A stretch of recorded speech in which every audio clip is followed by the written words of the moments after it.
तो स्टार्ट करते हैं। हम पढ़ रहे थे चैप्टर इलेक्ट्रोकेमिस्ट्री, और इलेक्ट्रोकेमिस्ट्री के अंदर हमने ई नॉट सेल निकालना लास्ट क्लास में सीखा था। आज जो हम आगे टॉपिक पढ़ने वाले हैं उसका नाम है सेल रिप्रेजेंटेशन। क्या नाम है? Cell representation. हाँ, सुनना ध्यान से, क्या पढ़ने वाले टॉपिक? Cell representation. अगर हम सेल रिप्रेजेंटेशन की बात करें तो इसको समझना, सबसे पहले हम ऐसे दो पैरेलल लाइन खींचते हैं। क्या खींचते हैं? इधर दो पैरेलल लाइन। अब ये दो पैरेलल लाइन खींचने के बाद एक साइड हमारा लेफ्ट है और एक क्या हमारा राइट साइड है। ये वाला हमारा कौन सा साइड है भाई साहब? लेफ्ट। और ये वाला हमारा कौन सा साइड है? राइट। ठीक है। ये जो पैरेलल लाइन है ये रिप्रेजेंट करती हैं सॉल्ट ब्रिज को। किसको रिप्रेजेंट करती हैं? ये सॉल्ट ब्रिज को। Salt bridge. अब आपको पता है कि जो लेफ्ट साइड होती है, लेफ्ट साइड पे क्या होता है? ऑक्सीडेशन और एनोड होती है। तो मतलब मान लिया इधर अगर ऑक्सीडेशन हो रहा है तो ऑब्वियसली ए से कहां जा रहा होगा? ए प्लस पे। भाई कोई भी सब्सटेंस हो सकता है, कहां से? ए से कहां जाएगा? ए प्लस। अच्छा बताओ, जब ए वाले केस में होगा तो मोस्टली ये कैसा होगा? सॉलिड। और जब ए प्लस में जाएगा तो ये कैसा हो जाता है? बस फिजिकल स्टेट भी मेंशन करना होता है। अगर मान लिया इसकी कंसंट्रेशन मुझे दे रखी है तो हम स्क्वायर ब्रैकेट में लिखेंगे क्या? C1। क्या लिखेंगे? स्क्वायर ब्रैकेट के अंदर क्या लिखेंगे? C1। C1 stand for concentration, इधर वाली। ठीक है ना? अगर रिडक्शन हो रहा है तो वो किधर होगा? राइट साइड में होगा। और अगर राइट साइड में रिडक्शन हो रहा है तो मान लिया B है तो क्या होगा? B प्लस, इसके नीचे क्या लगाएंगे? एक्वस से कहां जाएगा? ये B पर जाएगा, जो कि क्या है? सॉलिड। और नीचे कंसंट्रेशन लिखेंगे क्या? C2। तो मैंने इस तरीके से ये जो पूरा रिप्रेजेंटेशन किया है इसी को हम बोलते हैं क्या? एक सेल रिप्रेजेंटेशन। अगर कहीं पर सेल रिप्रेजेंटेशन दिया हुआ है तो आप उससे क्या बना सकते हो? एक सेल रिएक्शन लिख सकते हो।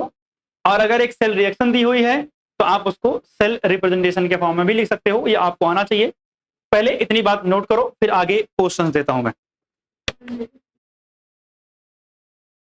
तो सबसे पहले क्वेश्चन क्या है? Right OHR, RHR and cell reaction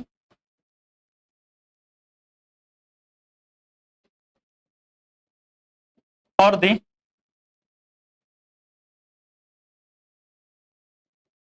following.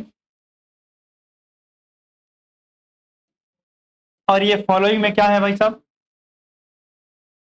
मेरे पास दे रखा है जिंक सॉलिड से, जिंक 2 प्लस एक्वस में, उसके बाद पैरेलल लाइन,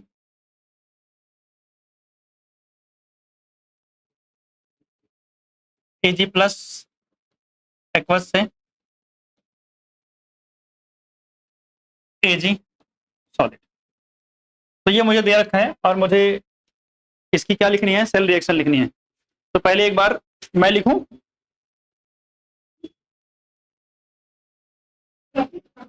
तो सिंपल सी रिएक्शन है, तो आप भी आराम से लिख सकते हो। अगर हम इसके सॉल्यूशन की बात करें तो सबसे पहले जिंक से जिंक 2 प्लस, ऑब्वियसली इधर क्या हो रहा है? ऑक्सीडेशन, और इधर क्या हो रहा है? रिडक्शन। लेफ्ट साइड आपको पता है हम एनोड को लिखते हैं और ऑक्सीडेशन होता है उधर। तो अगर मुझे OHR लिखना है यानी ऑक्सीडेशन हाफ रिएक्शन लिखनी है तो हो क्या रहा? जिंक से जिंक 2 प्लस बन रहा है तो लिखूंगा Zn, इधर लिखूंगा क्या? Zinc 2 plus. ठीक है। और इसने क्या किया है? 2 इलेक्ट्रॉन लूज किया। फिर अगर हम बात करें RHR यानी रिडक्शन हाफ रिएक्शन, तो जब रिडक्शन हाफ रिएक्शन लिखेंगे तो क्या बन रहा है? Ag प्लस से ये एक इलेक्ट्रॉन ऑब्वियसली ले रहा होगा। हाँ, क्या हुआ? यहाँ स्टेट मेंशन कर देंगे, बिल्कुल सॉलिड हो गया। ये कैसा है? एक्वस है। यहाँ Ag प्लस कैसा है? एक्वस है। एक इलेक्ट्रॉन इसने लिया और क्या बना दिया? Ag बना दिया सॉलिड के। अगर मैं बात करूं तो वैसे ये बैलेंस रिएक्शन नहीं है, तो बैलेंस करने के लिए यहां 2 लगा दिया, यहां 2 लगा दिया और यहां 2 लगा दिया, अब हो गया बैलेंस। 2 इलेक्ट्रॉन 2 इलेक्ट्रॉन, ठीक है, इलेक्ट्रॉन्स बैलेंस करने होते हैं। अब हमें अगर लिखना है ओवरऑल रिएक्शन, क्या लिखनी है? ओवरऑल रिएक्शन या सेल रिएक्शन बोल दो। तो ओवरऑल रिएक्शन की अगर हम बात करें तो यहां क्या आ जाएगा, 2 इलेक्ट्रॉन से 2 इलेक्ट्रॉन कैंसिल, तो आ जाएगा zinc plus 2Ag plus Gibbs Zn2 plus 2Ag। ये क्या हो गई मेरी सेल रिएक्शन हो गई। अगर मैं बोल देता कि एक सेल भी कंस्ट्रक्ट करो इस डाटा के हिसाब से, तो क्या आप लोग एक सेल बना सकते थे? कैसे बनता है एक सेल? एक कंटेनर इधर लेते हैं, एक कंटेनर इधर लेते हैं। आपको पता है अगर हम बात करें ऑक्सीडेशन कहां हो रहा है, जिंक का, इधर हम क्या डालते हैं, जिंक, इधर हम क्या डालते हैं, सिल्वर की रॉड। फिर इस रॉड को किससे कन्वर्ट कर देते, वायर से कनेक्ट कर देते हैं, यहां एक बल्ब लगा देते हैं, सही बात है। उसके बाद हमें यहाँ एक यू शेप की ट्यूब चाहिए थी सॉल्ट ब्रिज के लिए, तो यहाँ हम एक यू शेप की सॉल्ट ब्रिज के लिए ट्यूब भी इस्तेमाल कर लेते हैं। और यहाँ मेंशन करते हैं कि ये रॉड किसकी है, जिंक की है, और ये रॉड किसकी है, सिल्वर की। और इधर आप लिखना चाहते तो इधर एनोड लिखते हैं और इधर क्या लिखते हैं, कैथोड। और इसका नाम क्या होता भैया, सॉल्ट ब्रिज होता। और आप इलेक्ट्रॉन के फ्लो की डायरेक्शन किधर दिखाते हैं, इलेक्ट्रॉन इधर फ्लो करके जा रहे हैं, ठीक। और करंट की डायरेक्शन ये वाली होती। तो ये क्या हो गया, सेल हो गया। मतलब अगर सेल कंस्ट्रक्ट करने के लिए बोलता तो आपको इस तरीके से सेल को कंस्ट्रक्ट कर देना है। क्लियर बात? इसको नोट डाउन करो।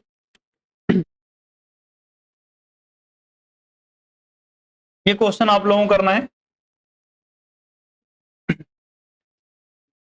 और इसमें मैं क्या दे रहा हूं, जिंक है प्लस Cu2 प्लस, ऑब्वियसली यहाँ जिंक सॉलिड में होगा और ये कैसा होगा,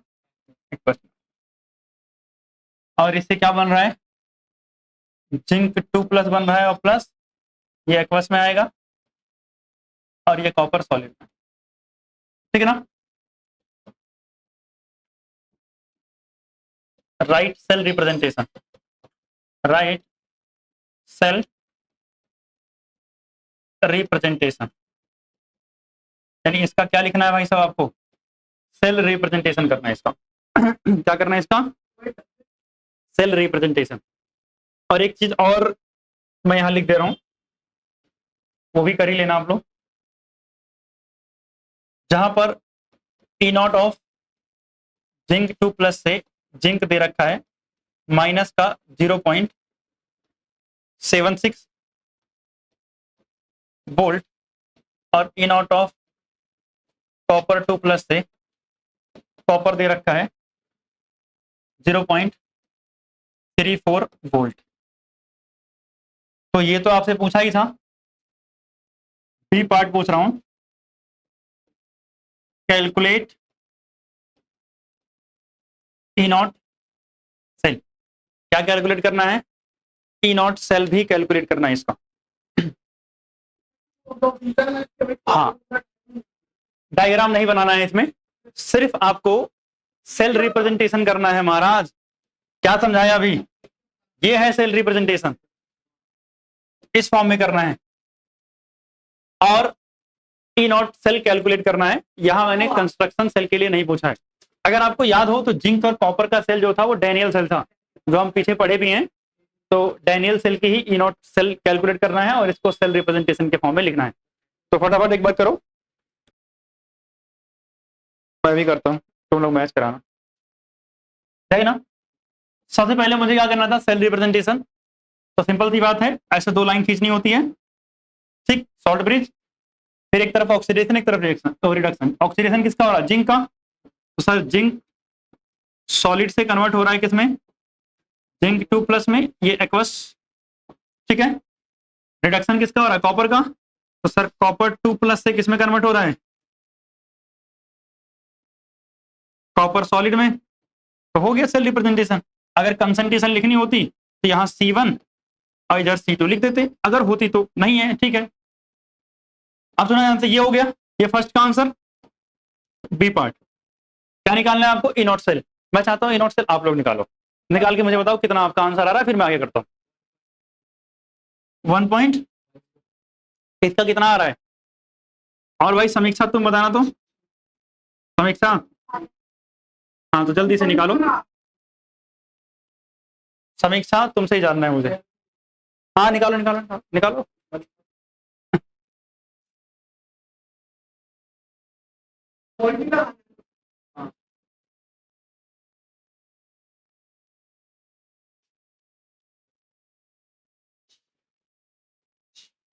ई नॉट सेल का फॉर्मूला याद है? क्या होता है? ई कैथोड माइनस ई एनोड, मतलब वही नॉट वाला रहेगा। तो अगर हम बात करें कैथोड, कैथोड पे तो आपको पता है कौन होता है?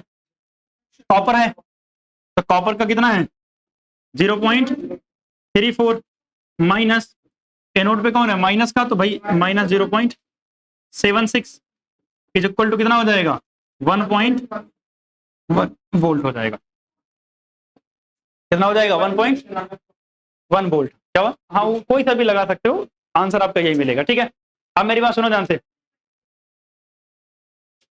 अब मेरी बात सुनो ध्यान से। ये जो वोल्ट आया है ये किसका है? डैनियल सेल का है। किसका? ये डैनियल सेल का है। तो आप चाहो जहां डैनियल सेल पढ़ा है वहां जाके लिख सकते हो कि भैया उसका वोल्टेज इतना होता है। उसका वोल्टेज कितना होता है? 1.1 वोल्ट होता है। ठीक है, अभी हम 1.1 वोल्ट के रेफरेंस में कुछ बात करने वाले हैं डैनियल सेल की। ठीक है तो आपको मिल गया इसका वोल्टेज। आगे चलूं अगर आप लोगों की परमिशन हो तो। ठीक, अब सुना ध्यान से। अब मान लिया मैंने एक सेल बना रखा था डैनियल सेल, जो आपको याद है, एक तरफ जिंक रॉड ली थी, एक तरफ कॉपर रॉड ली थी, कनेक्ट किया था प्रॉपर, ठीक है ना? अब सुना मेरी बात ध्यान से। तो अगर हम बात करें तो हम डैनियल सेल, या जिसको आप इलेक्ट्रोकेमिकल सेल भी बोलते हो, क्या बोलते हो? इलेक्ट्रोकेमिकल सेल भी बोलते हो। इसके हम 3 केस पढ़ेंगे। 3 केस कब? जब हम एक्सटर्नल वोल्टेज अप्लाई करते हैं। मान लिया भाई सेल का अपना कुछ ना कुछ वोल्टेज है, और वोल्टेज कितना है? 1.1 वोल्ट है। यानी अगर मैं इसका ई नॉट सेल लिखूं तो वो कितना है? 1.1 वोल्ट है। तो मैं क्या कर रहा हूं, थोड़ा ध्यान से, ये किसके लिए? डैनियल सेल के लिए है। अगर किसी रैंडम सेल के लिए बात करोगे तो सिर्फ ई नॉट सेल, जितनी भी वैल्यू आएगी वो देख लेना आप। अब मैं कह रहा हूं कि अगर मान लिया जो मेरा ई नॉट सेल है वो ज्यादा है मैंने जितना एक्सटर्नली वोल्टेज अप्लाई किया था, मतलब मेरा सेल है और वो सेल कुछ ना कुछ वोल्टेज बना रहा है, और वो वोल्टेज ज्यादा है किससे? बाहर से जो मैं वोल्टेज अप्लाई कर रहा हूं। कहने का मतलब इसको ऐसे भी बोल सकता हूं कि जो 1.1 वोल्ट है ना, ये ज्यादा है किससे? एक एक्सटर्नल वोल्टेज से जो हम बाहर से सप्लाई कर रहे हैं। अगर ऐसा होगा तो सेल जैसे वर्क कर रहा था वैसे ही काम करेगा, कोई चेंज नहीं आएगा। मतलब सेल जो होगा वर्क एज गैल्वेनिक या इलेक्ट्रोकेमिकल सेल, गैल्वेनिक या इलेक्ट्रोकेमिकल, इलेक्ट्रोकेमिकल, या फिर आप बोलो डैनियल। मतलब जैसे था वैसे ही काम करेगा, कोई चेंज नहीं होगा, क्योंकि भैया सेल का जो वोल्टेज है वो ज्यादा है अभी भी, और एक्सटर्नल वोल्टेज क्या है? अब भैया एक्सटर्नल वोल्टेज क्या करेगा? इसको अपोज करेगा। तो भैया ये पावरफुल ज्यादा है, ये अपोज करने वाला कम है, तो ऑब्वियसली किसका काम होगा? सेल जो काम कर रहा था वो करता रहेगा। अब ऐसे केस में क्या होगा? पूछता है कि अगर एक्सटर्नल वोल्टेज 1.1 वोल्ट से क्या हो? कम हो, या फिर ऐसे लिख देगा ई नॉट सेल एक्सटर्नल वोल्टेज से क्या हो? ज्यादा हो। तो इस केस में क्या होगा? इस केस में क्या होगा? अगर मान लिया आपके पास डैनियल सेल है, तो आपको पता हो एनोड पे कौन होता है? जिंक होता है। तो जिंक क्या होता है? धीरे धीरे डिजोल्व हो रहा होता है सॉल्यूशन के अंदर, मतलब जिंक निकल के कहां आ रहा होता है? सॉल्यूशन के अंदर। तो आप बोल सकते हो क्या होगा? जिंक डिजॉल्व्स इन सॉल्यूशन, यानी जिंक सॉल्यूशन के अंदर डिजॉल्व होगा। और कॉपर डिपॉजिट होता है किसके ऊपर, रॉड के ऊपर। Copper deposit on cathode, copper कहां डिपॉजिट होगा, कैथोड पर डिपॉजिट हो जाएगा। अगर मैं आपको एक रफली थोड़ा सा फटाफट बताऊं तो याद हो ना, जिंक से निकल के आता था जिंक 2 प्लस आयन, और कॉपर वाले पे याद है Cu2 प्लस आयन जाके इस रॉड से चिपक जाता था। तो यहां से निकल के आ रहा है तो डिजॉल्व, और यहां जाके चिपक रहा है तो डिपॉजिट हो रहा है। सही बात है, ये तो नॉर्मल था। हाँ, अरे सब ये है, एक ही नाम है सब, ठीक है ना। अगर हम बात करें इसके बाद क्या होगा भाई, इलेक्ट्रॉन कहां से कहां फ्लो करेगा। हाँ, electron flow from zinc to copper. अच्छा बताओ, एक नॉर्मल डायनियल सेल के अंदर इलेक्ट्रॉन कहां से कहां फ्लो करता है, आपने सेल जो डायग्राम बनाया वहीं पे बनाया हुआ है कि भैया जिंक से निकल के कहां जा रहे हैं, कॉपर पे जा रहे हैं। और बताओ करंट की डायरेक्शन क्या होगी।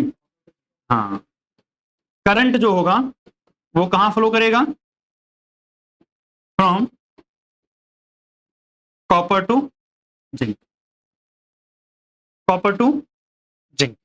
आप इसी को ऐसे भी बोल सकते हो भैया, जिंक टू कॉपर। जिंक क्या है, एनोड, कॉपर क्या है, कैथोड। तो मैं ये बोल सकता हूं ना, एनोड टू कैथोड। भाई कहने के तरीके अलग अलग हैं। और यहां इसको मैं क्या बोल सकता हूं, कैथोड टू एनोड। ये सब बातें नॉर्मल थी, लेकिन सुनना, अगर मैंने जो बाहर से वोल्टेज अप्लाई किया था, जो मैंने बाहर से वोल्टेज अप्लाई किया था, वो किसके बराबर हो जाए, E naught cell is equal to E external.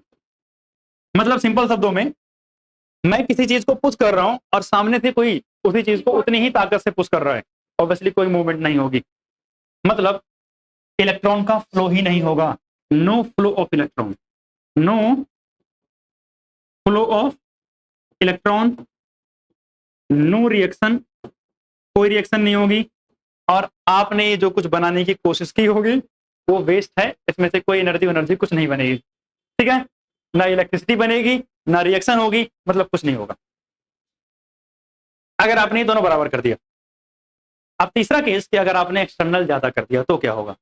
आपके पास सेल जो था वो कैसा था, गैल्वेनिक सेल। अब आप क्या करोगे, एक्सटर्नल पोटेंशियल क्या कर दोगे, ज्यादा कर दोगे आपके सेल के पोटेंशियल से, और सेल उल्टा वर्क करने लगेगा, और सेल क्या बन जाएगा, एक इलेक्ट्रोलिटिक सेल बन जाएगा। क्या बन जाएगा, इलेक्ट्रोलिटिक सेल बन जाएगा। यही कॉन्सेप्ट हम इस्तेमाल करते हैं जो बैटरी चार्ज और डिस्चार्ज होती है। जब उसको चार्ज कर लिया है, आप उसको यूज कर रहे हो, तो आप सोचो बैटरी के अंदर मौजूद केमिकल से एनर्जी मिल रही है, यानी इलेक्ट्रिसिटी मिल रही है, मतलब केमिकल से इलेक्ट्रिसिटी बना रहे हैं, दैट इज इलेक्ट्रोकेमिकल सेल। लेकिन जब उसी बैटरी को चार्जिंग में लगा दिया तो अब केमिकल रिएक्शन हो रही है बैटरी के अंदर with the help of external potential. समझ गया ना। तो मतलब यहां से आपको एक चीज पता चली कि आगे जब भी आप पढ़ोगे कि एक बैटरी को चार्ज कर रहे हैं और डिस्चार्ज कर रहे हैं, तो यही कॉन्सेप्ट काम कर रहा होगा। जब पोटेंशियल ज्यादा होगा, एक्सटर्नल पोटेंशियल आप अप्लाई ही नहीं कर रहे हो, तो सेल कैसे काम कर रहा है, इलेक्ट्रोकेमिकल सेल की तरह काम कर रहा है। बट अगर आपने बाहर से वोल्टेज अप्लाई किया और वो ज्यादा हो गया, तो बैटरी क्या होने लगेगी, चार्ज होने लगेगी, और कैसे काम करेगी, एज ए इलेक्ट्रोलिटिक सेल काम करेगी। यहां तक नोट किया, चलो आगे, क्योंकि अगला वाला आएगा नहीं, ये तो सारा लिखना पड़ेगा ना। चलो आगे, ठीक। तीसरा केस हमारा आ रहा है, वो क्या है कि जब ई नॉट सेल से ज्यादा क्या हुआ, ई एक्सटर्नल हुआ। ये एक एमसीक्यू आया था शायद अभी 1-2 साल पहले ही। अगर ज्यादा हुआ तो सेल कैसा हो जाएगा, cell act as electrolytic cell. कैसे काम करेगा, इलेक्ट्रोलिटिक सेल की तरह काम करेगा। और जब इलेक्ट्रोलिटिक सेल की तरह काम करेगा तो पता है क्या होगा, बताओ सबसे पहले, जिंक डिजोल्व हो रहा था ना, अब जिंक डिपॉजिट होगा, मतलब zinc deposit on the rod, deposit on the rod बोलो या एनोड बोलो, ठीक है। इलेक्ट्रोड में लिख रहा हूं, इलेक्ट्रोड, और ब्रैकेट में लिख रहा हूं मैं anode, and copper dissolve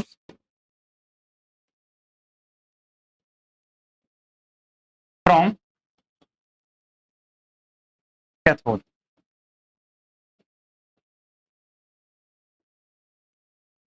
electron कहां से कहां फ्लो करने लगेगा? उल्टा।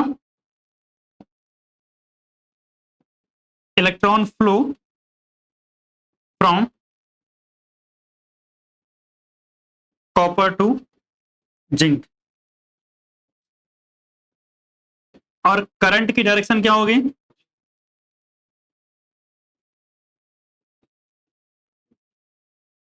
डायरेक्शन क्या होगी? Zinc to copper. क्लियर बात? हो गया यहां तक? हाँ भाई साहब, हो गया सबका? ठीक। तो हमने देखा सेल रिप्रेजेंटेशन। सेल कंस्ट्रक्ट करना हो तो कैसे करेंगे? OHR, RHR, ये सारी बात समझ ली है। अब हमारे पास इस चैप्टर का और इलेक्ट्रोकेमिकल सेल का सबसे इंपॉर्टेंट टॉपिक जो आता है वो है नस्ट इक्वेशन। क्या है? Nernst equation. कौन सी इक्वेशन है? Nernst equation. क्या हुआ? हाँ। अगर मैं आपको बोलूं तो इस मतलब इलेक्ट्रोकेमिकल सेल से, यही मेरे पास बुक पड़ी हुई है, तो PYQs में टोटल 49-50 क्वेश्चंस आए हुए हैं। नहीं 50 क्वेश्चन नहीं, 25 क्वेश्चंस हैं नस्ट इक्वेशन से लास्ट के 10 ईयर में। मतलब लगभग ऐसा कोई साल गैप नहीं हुआ है जहां पर आपसे इस टॉपिक से क्वेश्चन ना आया हो। तो आपको आई थिंक ये बात समझ में आ गई होगी कि मतलब ये क्या है? इंपॉर्टेंट है। क्या है? इंपॉर्टेंट। तो अगर हम बात करें नस्ट इक्वेशन की, तो नस्ट इक्वेशन में हम करते क्या हैं? कैलकुलेशन करते हैं, calculation of P cell at any concentration, at any concentration. आपको याद हो जब हम इनॉट सेल निकालते थे, याद करो, इनॉट स्टैंडर्ड सेल पोटेंशियल, वो निकालते थे 1 मोलर कंसंट्रेशन 298 केल्विन टेम्परेचर, और अगर प्रेशर है तो 1 atm प्रेशर। बट यहां ऐसी कोई रिस्ट्रिक्शन नहीं है, हम फ्री हैं। मतलब हाँ, अलग अलग टेम्परेचर वैसे तो हम आइडियली मानेंगे 298 केल्विन ही, बट अगर हम बात करें, मैंने बोला कंसंट्रेशन कोई सी भी हो सकती है, यानी कंसंट्रेशन को हमने चेंज कर दिया। अब अलग अलग कंसंट्रेशन पे क्या क्या सेल का पोटेंशियल हो सकता है, ये सब हम कैलकुलेट करके देखेंगे। अगर हम बात करें नस्ट इक्वेशन की, तो नस्ट इक्वेशन का फॉर्मूला होता है E cell is equal to E naught cell minus 2.303 RT upon में NF लॉग कंसंट्रेशन ऑफ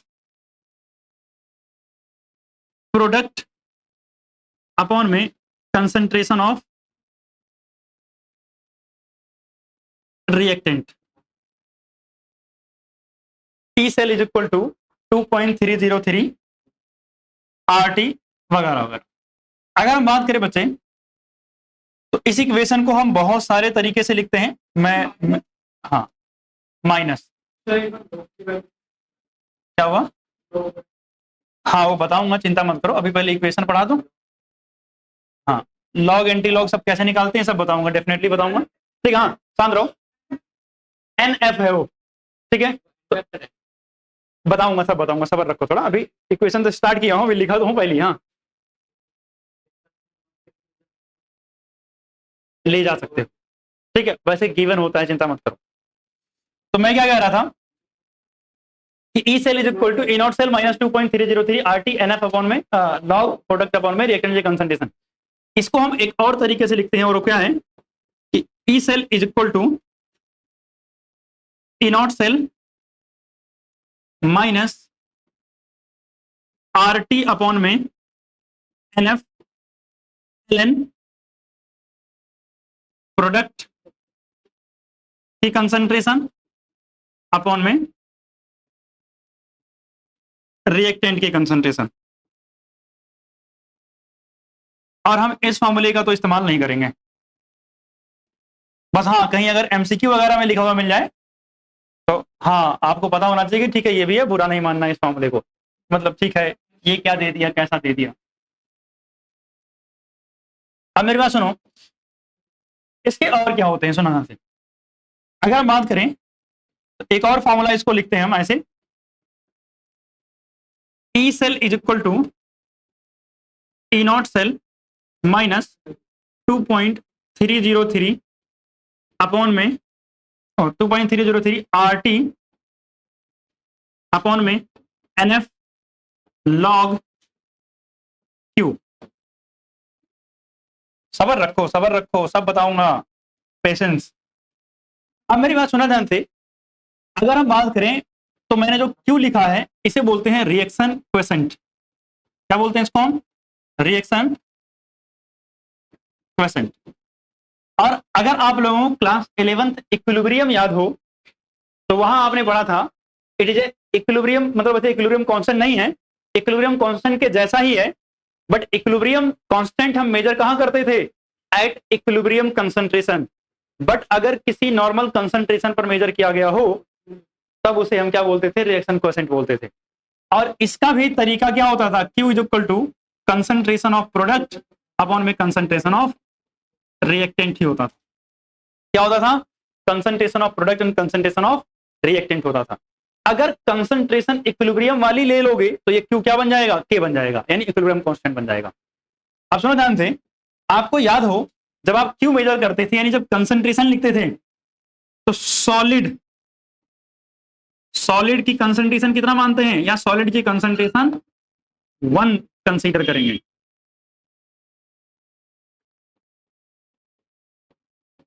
मतलब या तो मैं बड़े आसान शब्दों में बोल दूं, सॉलिड अगर आपको दिखे इग्नोर मार देना उसको। क्या कर देना उसको? इग्नोर मार देना है। तो ये ध्यान रखना, क्योंकि इसकी कंसंट्रेशन लगभग, जैसे अगर हम बात करें तो आपको पता है कि कंसंट्रेशन जब आप निकालोगे तो कंसंट्रेशन में क्या आता है? नंबर ऑफ मोल्स अपॉन में क्या होता है? वॉल्यूम आता है।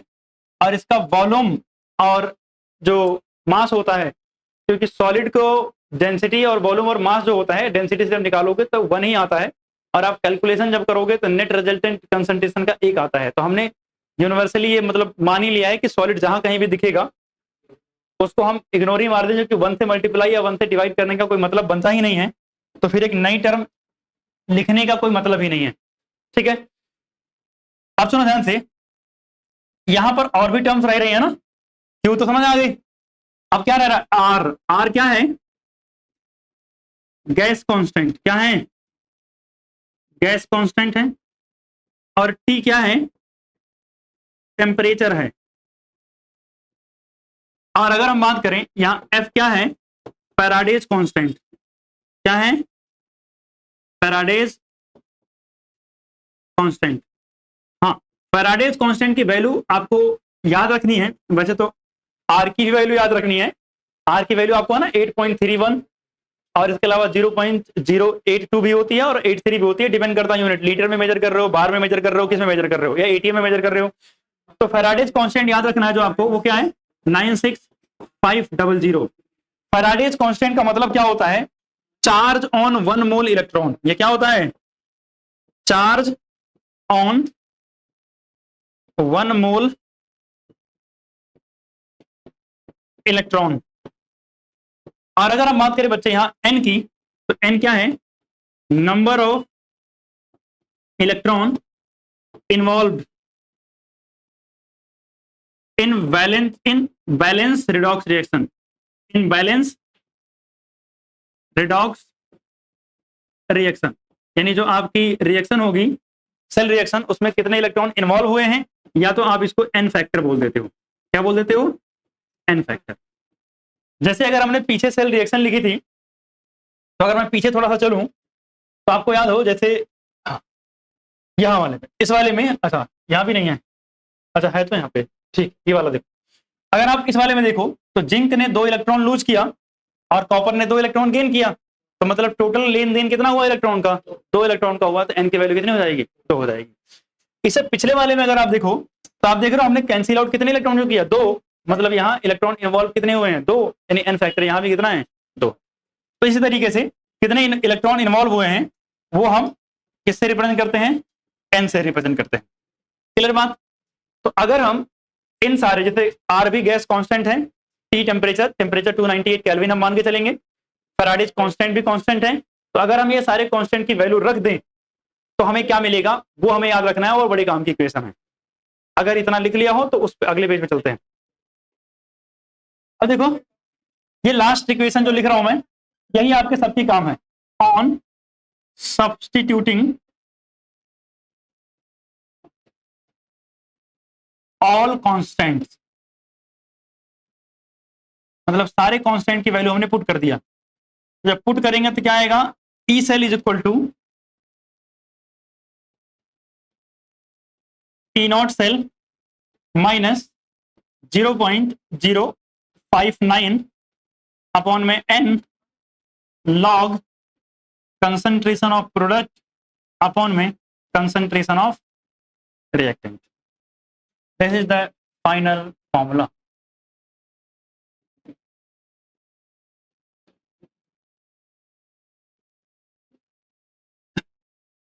यही फॉर्मूला हम मोस्टली इस्तेमाल करेंगे। हाँ, टेम्परेचर 298 केल्विन मान के चल रहे हैं हम, ठीक है, और जितनी भी कैलकुलेशन आप में होगी वो सब 298 केल्विन पे, ठीक है। तो अगर हम बात करें, सुना जानते, इस फॉर्मूले को हम इस्तेमाल करेंगे, मतलब इस्तेमाल तो उसका भी कर सकते हैं बट हम मेनली यही यूज करेंगे क्योंकि डायरेक्ट कांस्टेंट की वैल्यू रखी हुई है, तो एक काम कम हो गया आपका कैलकुलेशन। अब सुनना मेरी बात ध्यान से, एक क्वेश्चन मैं लिख रहा हूं, तो मेरे पास क्या है, zinc plus 2Ag plus gives zinc 2 plus 2Ag, right Nernst equation, right Nernst equation. इसकी नस्ट इक्वेशन मतलब आपको आंसर्स नहीं दे रखे हैं बट इसको नस्ट इक्वेशन के फॉर्म में लिखना। ऐसा क्यों लिखवा रहा हूं समझ जाओगे आप। जैसे सुना ध्यान से, अगर मैं नस्ट इक्वेशन लिखूंगा तो पता है इधर आएगा sir E cell is equal to, इधर आएगा क्या, E naught cell minus 0.059 upon में, सर इलेक्ट्रॉन कितने इन्वॉल्व है इसमें, 2 इलेक्ट्रॉन का लेन देन हुआ है, तो एन इज इक्वल टू कितना है, 2, तो ये रख दूंगा 2 लॉग। चलो ये काम का है, कंसंट्रेशन ऑफ प्रोडक्ट, प्रोडक्ट ये है, प्रोडक्ट में ये सॉलिड है और ये एक्वस है, सॉलिड इग्नोर मारते हैं, सिर्फ एक्वस को लेते हैं, तो क्या आ जाएगा, जिंक 2 प्लस और इस पे स्क्वायर ब्रैकेट। अब जो वैल्यू आपको दे रखी होगी वो पुट कर दोगे, अभी वैल्यू नहीं दे रखी है। अब सुना, डिवाइड का sign, concentration of reactant, reactant में कौन है, ये है। अब सुना ध्यान से, Ag प्लस तो लिखोगे लेकिन Ag के आगे स्टोइकोमेट्रिक कोएफिशिएंट कितना है, 2, और ये पावर में जाता है, बस यही समझाना चाह रहा था। कहा जाएगा ये, पावर में जाएगा। हाँ इक्विलिब्रियम में भी था, तो ये कहा जाएगा, पावर में जाएगा, बस ये बात आपको ध्यान रखनी है। क्लियर बात।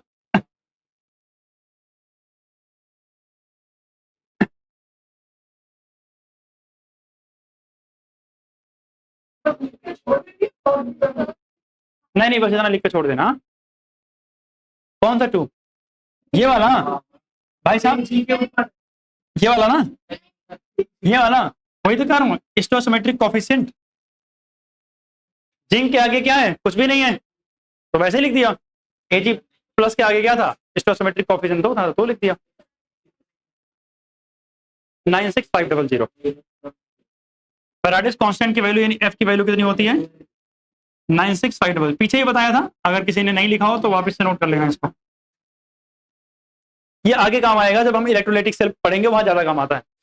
हो गया यहां तक, क्या हुआ, ई नॉट सेल आप निकालना सीखे हो ना पीछे, ई नॉट सेल निकालना सीखा था, तो वहीं सीखेंगे। थोड़ी सी चीज है और इसकी, आगे चलता हूं, सुना ध्यान से, कोई आवाज फालतू की नहीं करेगा, जब तक पढ़ाना होगा पढ़ाऊंगा।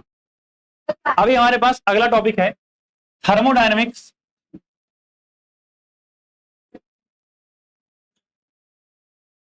Of electrochemical cell, of electrochemical cell. सुना ध्यान से, यहां हमें क्या क्या चीजें समझनी है।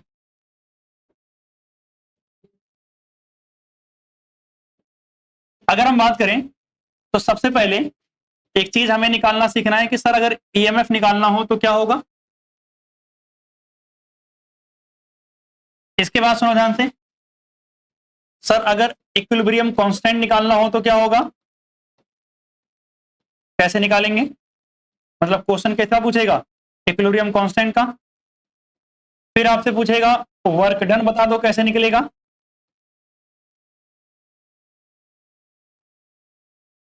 क्या पूछेगा, वर्क डन बता दो।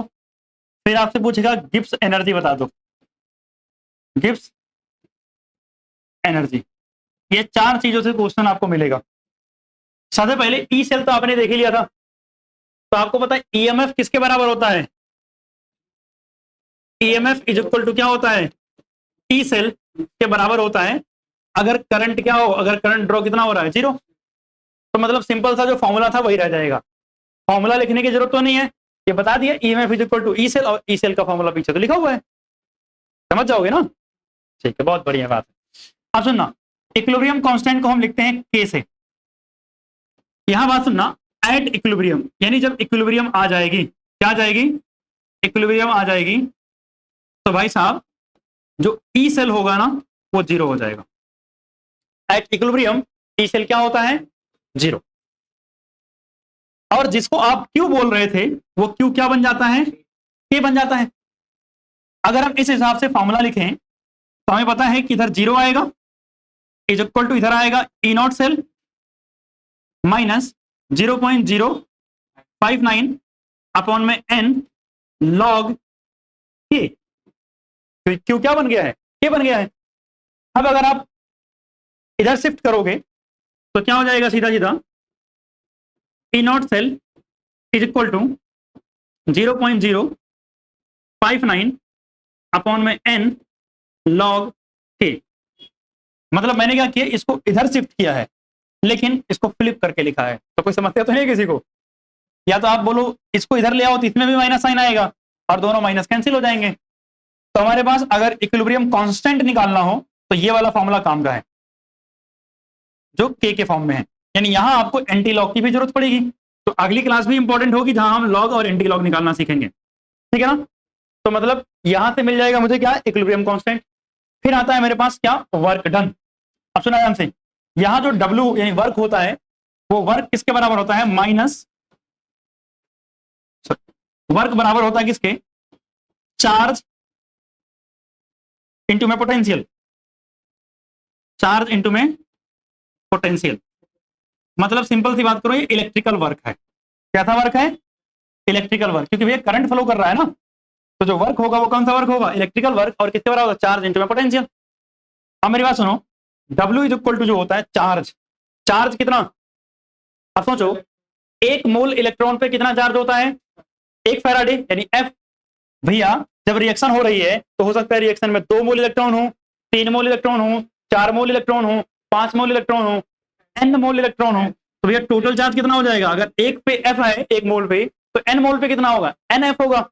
इनटू में पोटेंशियल क्या होता है, ई सेल या ई नॉट सेल। अब सुना ध्यान से, दो चीजें लिखूंगा। अगर मैंने W इज इक्वल टू क्या लिखा, NF ई नॉट सेल, क्या लिखा, NF ई नॉट सेल, इसका मतलब ये मैक्सिमम वर्क है। ये क्या है, मैक्सिमम वर्क। यानी जब भी कभी पेपर में आपको मेंशन किया हो कैलकुलेट द मैक्सिमम वर्क, तो मल्टीप्लाई किससे करोगे, ई नॉट सेल से। लेकिन अगर यही चीज आपको बोल दे नॉर्मली वर्क निकालने के लिए, तो W इज इक्वल टू क्या हो जाएगा, NF ई सेल। तो ये नॉर्मल वर्क है, ये मैक्सिमम नहीं होता है, ठीक है ना।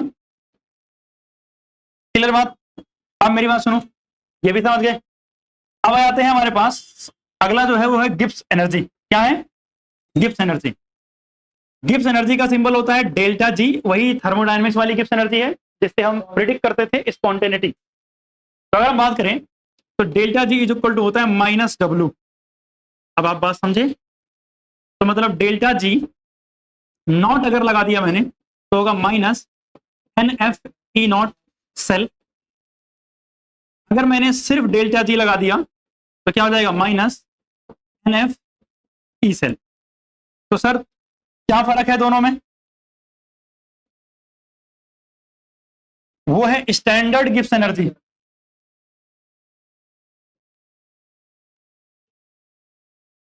हेलो, हाँ